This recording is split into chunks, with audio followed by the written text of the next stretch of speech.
Bonjour mes amis, bienvenue à Désert Brutalité 2020. Bienvenue à France. I don't know what you're all saying. I heard brutality, but this is the West. And you're just out of place, Mike. Totally out of place. We got a lot of out of place out here. So obviously Ian, myself, Karl, and we got Mike from Bloke on the Range out here at Desert Brutality 2020. We are in Chino Valley, Arizona. Yes. Northern part of the state. And it is actually a really interesting change of weather from what we're used to. It's a little cold up here. This is high altitude. Yep. Every time the sun goes behind the cloud, we freeze. Which is why you're wearing Malaysian jungle fatigues and a sweater. Yes. And a scarf. And this jacket is actually not out of place for the climate in the morning here. No, it really isn't. It's really quite nice, in fact. But we are representing really, well, we're all technically in, well, you're in retro, and we're in classic, but we're representing different eras entirely, all three of us. Yes. I thought it'd be interesting to talk about Desert Brutality 2020, as well as what we are doing with our individual gear and kit. All right. So should we start in terms of age, or should we start in terms of right to left, or left to right on the camera? I'll start. All right. So I decided to have some fun and dress up as French Resistance, FFI, which has turned a little bit. There we go. Kind of taking a theme from a, French Resistance fighter with a captured German Fallschirmjäger rifle. Now, I don't think it's actually realistic that...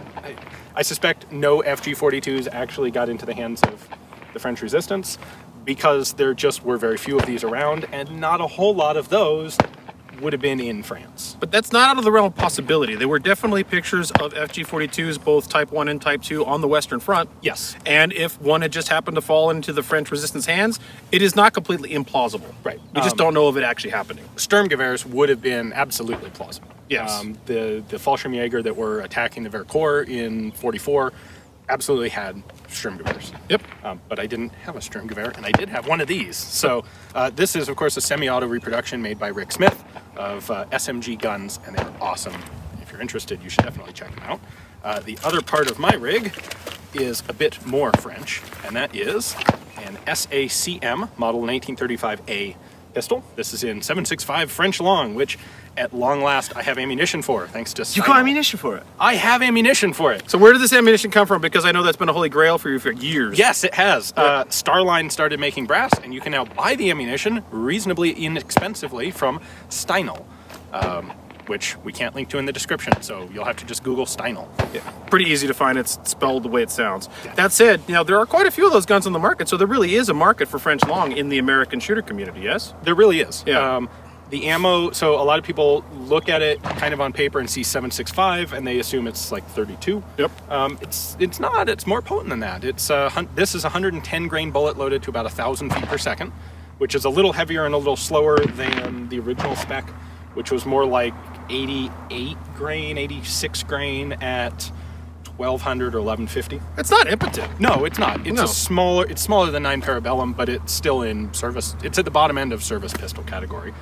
These pistols were designed by Charles Petter, who went on to do. This was the design that led to the SIG 210. Mm-hmm. This has actually pretty decent sights. You can see it when you look at it. I can see the lineage. Oh yeah, totally. Mm-hmm. And it's got a really nice trigger in it. So I am optimistic about this pistol in competition. It's only got an 8-round mag, but capacity. Yep. Yeah. So this puts you squarely in what is the classic auto division. Correct. So we have classic, which is guns before 1946, and that is divided into two divisions. We have automatic, which is semi-automatic, which is this FG-42, or fully automatic. We do have people out here today with STG-44s. Yeah, there is a guy who brought one. So classic auto is legitimately classic auto, and then we also have classic manual, which is anything before 1946 that is manually operated.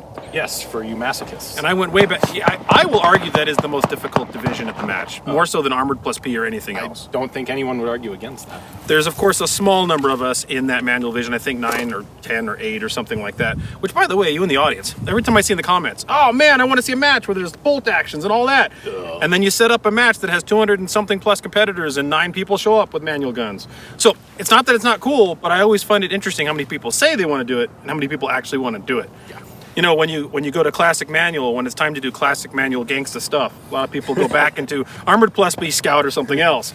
But that said, I have been talking about lever actions on the channel for a long time. Indeed you have. Referring to them, and I know it causes some consternation, as in practice, not in completely in mechanical function, the first assault rifle in terms of its applicable role in the combat or in the field of combat. And I think that the quintessential best version of that is the 1873 toggle link, chambered in a pistol caliber cartridge. Originally, this would have been chambered in 4440, 200 grain bullet at 1350 feet per second. I have a metric ton of 45 Colt brass, so guess what? I'm using 45 Colt brass.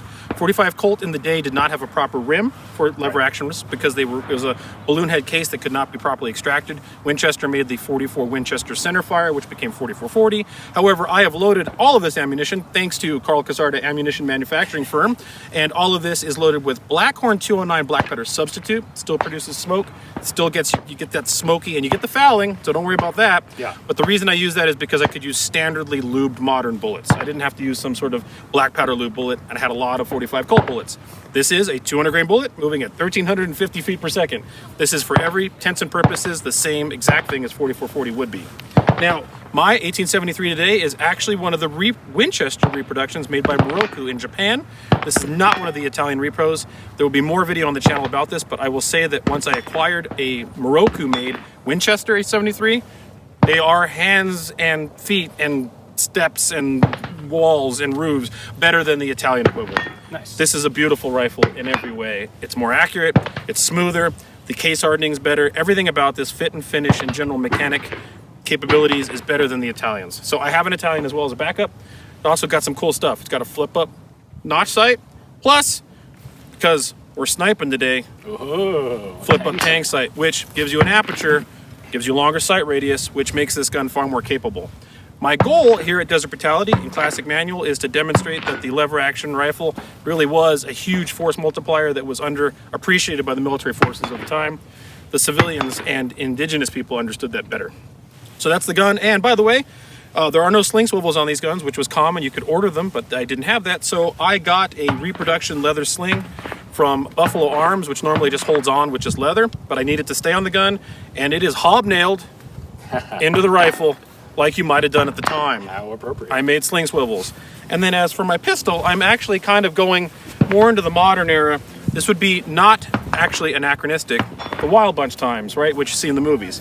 In 1915, 1920, really likely for someone to have an 1873 rifle, but actually still modernize their pistol.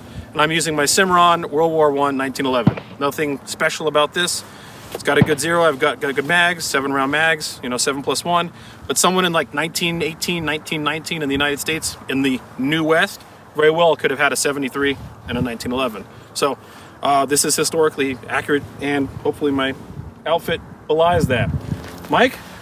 Well,